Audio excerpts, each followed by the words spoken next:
एक तरफ कर्नाटक के चुनाव में पीएफआई और एसडीएफआई की लगातार चर्चा हो रही है, दूसरी तरफ उत्तर प्रदेश की पुलिस ने, यूपी एटीएस ने लगातार कार्रवाई का सिलसिला शुरू किया है। आपने देखा पिछले कुछ दिनों में गृह मंत्री हो, प्रधानमंत्री हो, लगातार कर्नाटक के चुनाव में इन संस्थाओं के बारे में बात कर रहे थे। इसको केंद्रीय गृह मंत्रालय ने बैन कर रखा है। उत्तर प्रदेश में भी ये संस्थाएं बैन हैं। दूसरी तरफ इनके सक्रिय सदस्यों की सूची खंगाली गई, तो करीब 211 ऐसे लोग चिन्हित किए गए समूचे उत्तर प्रदेश में जो पीएफआई के सक्रिय सदस्य के तौर पर लगातार काम कर रहे थे। पीएफआई के सक्रिय सदस्य के तौर पर सीए एनआरसी के आंदोलनों के दौर में भी हिंसात्मक कार्रवाई करने में ये तमाम सारे लोग शामिल थे। इनके खिलाफ उत्तर प्रदेश सरकार ने कार्रवाई की थी। और सबसे महत्वपूर्ण बात है कि 2 शख्स आज जो है जिन पर 50,000 रुपए का इनाम था, उनको यूपी एटीएस ने गिरफ्तार किया है। साथ ही साथ कई सारे जिलों में छापेमारी हुई। पश्चिम में अगर देखें आप तो गाजियाबाद, बागपत, शामली, तमाम सारे इलाकों में छापेमारी हुई। लखनऊ में छापेमारी हुई, वाराणसी में छापेमारी हुई, प्रयागराज में छापेमारी हुई। तमाम सारे इलाकों में मध्य उत्तर प्रदेश और पूर्वांचल के भी लगातार छापेमारी का दौर चला और करीब 70-71 लोग जो है वो हिरासत में लिए गए, जिनसे पूछताछ अभी भी जारी है। बीते करीब 16 घंटे से लगातार ये कार्रवाई चल रही है और यूपी एटीएस की टीम के साथ साथ एसटीएफ की टीम भी लगातार अलग अलग जगहों पर कार्रवाई में शामिल है।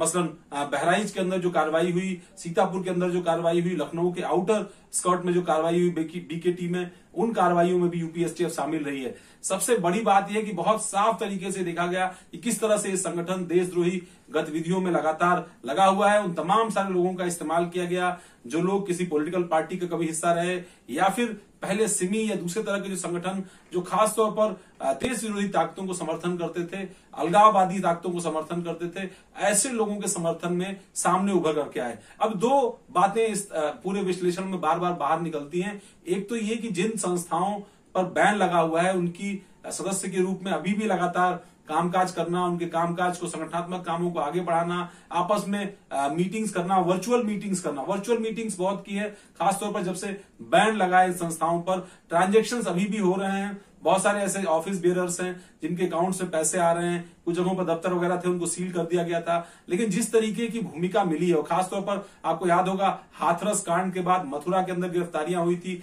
उसमें पीएफआई के लोग पकड़े गए थे जो बहुत सक्रिय थे, केरल के अंदर लगातार काम कर रहे थे। वो समूचे पश्चिमी उत्तर प्रदेश में हिंसा फैलाने की कोशिश कर रहे थे। बाकायदा चार्जशीट में भी उत्तर प्रदेश पुलिस ने इस मामले को दिया हुआ है।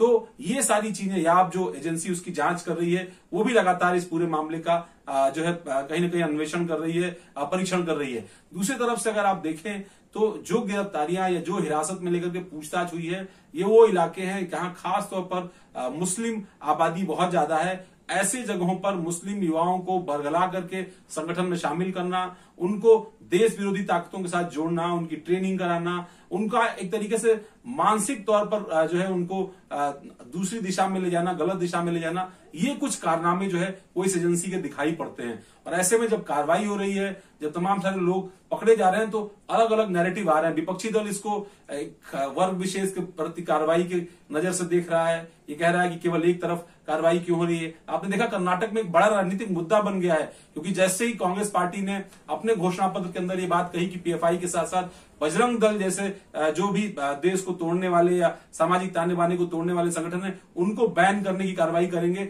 एक भूचाल सा आ गया है। बजरंग दल को लेकर बीजेपी मुखर होकर के मैदान में आ गई है। बीजेपी और उसके तमाम जो आरएसएस के अनुसांगिक संगठन थे वो खुलकर मैदान में आ गए हैं। लगातार हनुमान चालीसा का पाठ हो रहा है। प्रधानमंत्री खुद अपने चुनावी रैलियों में बजरंग बली की जय के नारे उद्घोष कर रहे हैं। तो ये तमाम सारे अलग अलग तरीके के जो है इसके पहलू निकल करके आ रहे हैं। और इस बीच शायद जो काम केंद्रीय एजेंसियों को करना था, शायद जो काम कर्नाटक की पुलिस को करना था, किसी और राज्य की जो खासतौर पर पीएफआई की गतिविधियों पर ज्यादा बारीकी से कार्रवाई कर सकती थी, वो काम उत्तर प्रदेश की पुलिस ने कर दिखाया, उत्तर प्रदेश की एटीएस ने कर दिखाया है। और वो इसलिए कर रखा है क्योंकि राजनीतिक तौर पर इस बात की छूट यूपी पुलिस को मिली है कि आपराधिक तत्वों के खिलाफ, अराजक तत्वों के खिलाफ और आतंकी तत्वों के खिलाफ कार्रवाई में किसी भी तरीके से कोताही न बरती जाए, चाहे संदेश कोई जा रहा हो। आपने देखा किस तरीके से असद और गुलाम के एनकाउंटर के बाद भी ऐसा लगा कि एनकाउंटर्स का सिलसिला शायद दबाव में रोक दिया जाए, लेकिन आपने देखा अनिल दुजाना का एनकाउंटर हुआ, यूपी एसटीएफ ने जो है नोएडा मेरठ के अंदर एनकाउंटर किया थाना जाली में।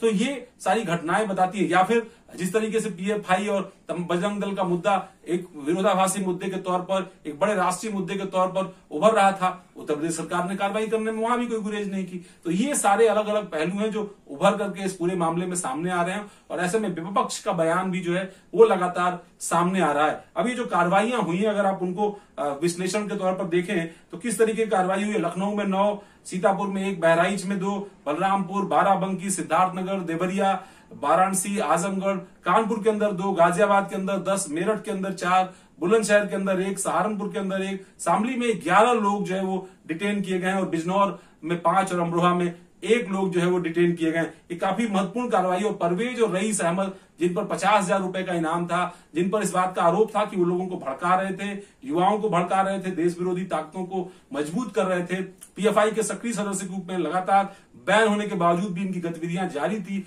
उनको आज जो है वो यूपी एटीएस की वाराणसी यूनिट ने गिरफ्तार करने में सफलता पाई है। तो अब आगे भी अभी चूंकि 70-71 लोग हिरासत में हैं, उनसे लगातार पूछताछ की जा रही है। इसमें कुछ ऐसे भी लोग हैं जो पिछले दौर में पॉलिटिकल पार्टियों के साथ सक्रिय पदाधिकारी के तौर पर डिस्ट्रिक्ट लेवल और स्टेट लेवल पर काम कर रहे थे, उनसे भी पूछताछ की जा रही है। कुछ अलग अलग लोगों से, बहराइच और जो लखनऊ के आउटर स्कर्ट से आने वाले लोग थे, उनसे भी पूछताछ की जा रही है, और इस पहलू को साफ करने की कोशिश की जा रही है कि अगर ये लोग पीएफआई की गतिविधियों में अभी भी शामिल हैं तो ये एक तरीके से कहीं ना कहीं आपराधिक कृत्य है, और इसके खिलाफ यूपी सरकार किसी भी रूप में कार्रवाई नहीं रोकेगी। इस बात का साफ तरीके से संदेश देने की कोशिश इस कार्रवाई के माध्यम से की गई है। मेरा विश्लेषण पसंद आ रहा है तो आप मेरे चैनल अवनीश विद्यार्थी को लाइक करें, सब्सक्राइब करें, कमेंट करें। अगर आपकी कोई राय है मेरे विश्लेषण को लेकर के तो आपके सुझावों का स्वागत रहेगा।